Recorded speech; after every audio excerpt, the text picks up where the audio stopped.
এই শীতকালে প্রচুর মেলা হয়, তবে আমি এখনও অবধি একটাতেও যেতে পারিনি। সেই দুঃখ বলতে আমি আজকে বেরিয়ে পড়েছি। আমার বাড়ির থেকে মাত্র ২-৩ মিনিটের হাঁটা পথে থাকা এই পার্কটাতে বসেছে হচ্ছে মেলা, আর আমি দেখতে চলে এসেছি একা একা। আর আজকে প্রচণ্ড ঠান্ডা ছিল, মানে বর্ধমানে তো প্রায় 7 থেকে 8 ডিগ্রি চলছে, কলকাতায় 9-10।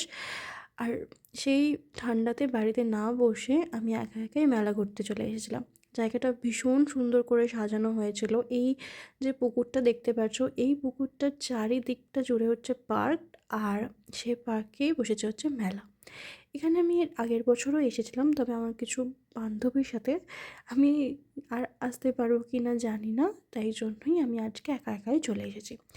এখানে শুধু এই লাইট দেওয়া মানে অনেক দোকান বসেছিল, যেখানে লাবুবু, নানা রকমের ফুল গাছ পাওয়া যাচ্ছিলো। তবে আমি কিচ্ছু না দেখেই শুধু খাওয়ার ওপরে ফোকাস করেছিলাম। প্রথমে খেলাম এই মোমোটা, তারপর হচ্ছে চা। যা ঠান্ডা পড়েছিল, এই চাটা তো মাস্ট নিডেড।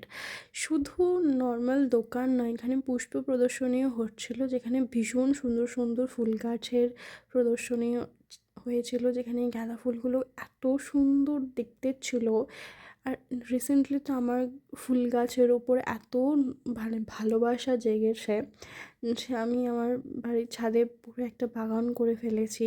আর এখন ফুল গাছ দেখলেই আমার মনে হয় যে আমি দাঁড়িয়ে দেখি, ফটো তুলি।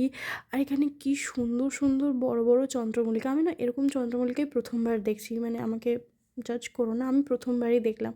আর এই চন্দ্রমল্লিকাগুলো এত সুন্দর ছিল। এরপর একা একা মেলা ঘুরে আমি বাড়ি চলে আসি। আজকের জন্য এইটুকুই, খুব তাড়াতাড়ি আবার দেখা হচ্ছে।